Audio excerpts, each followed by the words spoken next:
जब आप भारतीय संदर्भ में कोई भी बात करते हैं, भारत के कॉन्टेक्स्ट में, तो आपको ये ख़्याल होना चाहिए कि भारत के संदर्भ में जो आप शब्द प्रयोग कर रहे हैं, उस शब्द का अर्थ क्या होता है? आप उस शब्द का अर्थ का अनर्थ भी कर देते हैं कभी। वैसे सभी लगभग जिन्हें अर्थ का उसकी त्रुटियाँ, उसकी जो रिस्ट्रिक्शंस पता नहीं होती है, वो कर देते हैं। लेकिन आप जब तक शब्द का सही मतलब ना समझे, देश जो एक बहुत ही बड़ी इकाई है, उसके बारे में, उस राष्ट्र के बारे में, उसकी संप्रभुता के बारे में कोई प्रश्न चिन्ह नहीं लगाना चाहिए।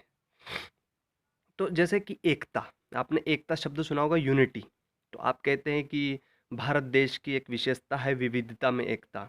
तो हाँ, भारत देश की एक विविधता में एकता जो है वो उसकी विशेषता है। लेकिन आप एकता का यदि सही अर्थ समझे, तो एकता का मतलब यदि आप लोग जैसे सोचते हैं कि ये होता होगा कि सभी को एक साथ मिला दिया जाए तो वो एक है।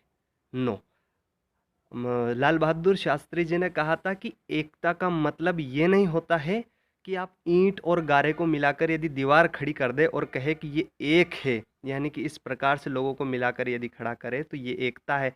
तो वो एकता नहीं है, वो वो समावेशन है, दोनों को मिलाया है आपने। एकता तो भावनाओं की एकता होनी चाहिए, उसे एकता कहा है उन्होंने। भारत की एकता मतलब भावनाओं की एकता, फीलिंग्स ऑफ यूनिटी। तो एक और जो जस्टिस थे, जस्टिस उन्होंने, न्यायमूर्ति, उन्होंने एकता को इस प्रकार से बताया था कि एकता जो होती है वो समायोजन नहीं, समायोजन का नाम नहीं होती है, एकता समन्वय होती है।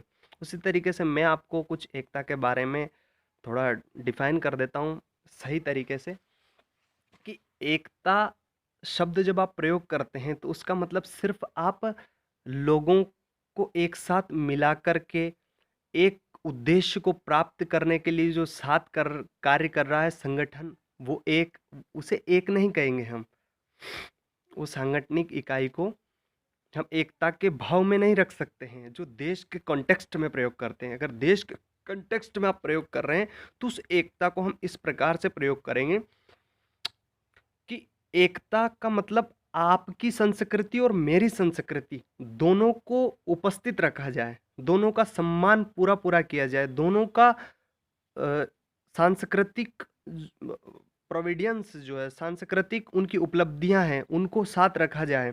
जैसे उदाहरण के तरीके से आपको समझाता हूँ, मुस्लिम और हिंदू को यदि आप एकता में बांधना चाहेंगे तो मुस्लिम धर्म की सारी जो रीतियां हैं, जो उनके धर्म में जो जो आप जो क्रिया की जाती है, जो क्रियाकलाप होते हैं, और जो हिंदू धर्म में जो कर्मकांड, जो क्रियाकलाप, जो जो जो भी उनके धर्म में किए जाते हैं, रीति रिवाज, उन सभी रीति रिवाजों को जीवित रखा जाए, यानी कि दोनों को रीति रिवाजों को मिक्स न किया जाए।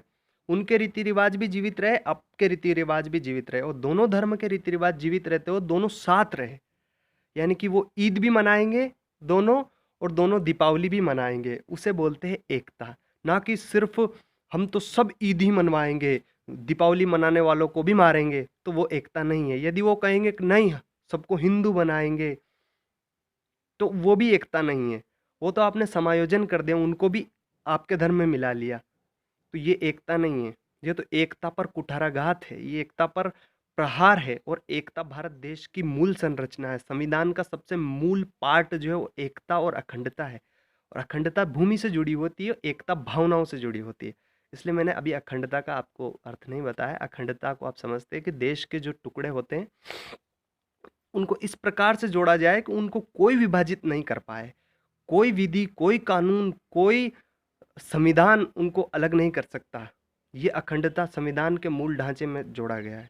खुद संविधान भी अलग नहीं कर सकता, संविधान में ऐसा लिखा है। और जैसे कि एकता का सवाल है, तो एकता में आप सभी की संस्कृति, सभी के धर्म का सम्मान करें। सभी का धर्म को उतना ही सम्मान मिलना चाहिए जितना कि आपको मिलना चाहिए। उसका सिंपल सी एक लाइन है जो एक महान दर्शन शास्त्री ने कही थी कि यदि आप किसी को किसी से सम्मान पाने की इच्छा रखते हैं, तो आप उसको उतना ही सम्मान दीजिए जितना कि आप पाने की इच्छा रखते हैं। तब आपको उतनी मात्रा में सम्मान मिलेगा, उसी गुणवत्ता के साथ मिलेगा। हो सकता है उससे भी 10 गुना ज़्यादा मिल जाए, लेकिन यदि आपके मन में कुछ भाव है किसी के प्रति, अपने को पाने के प्रति, तो उसको देना भी बहुत ही आवश्यक है। ये ये एक फ़िलॉसफ़ी होती है, एक साइकोलॉजी होती है इंसान की, कि वो सबको एक करना चाहता है, मिलाना चाहता है। जैसे चाय को शक्कर मिला करके एक कर दिया, बस एक मीठा पानी बना दिया, नहीं। श वो जो पार्ट आपने जो पार्टिकल्स उसमें मिलाए हैं, वो पार्टिकल भी उनकी जगह, जैसे रेत में यदि पानी को मिलाए तो रेत भी दिखती है, पानी भी दिखता है। उसी प्रकार से दोनों का समन्वय हो गया, यानी कि समन्वय रखिए।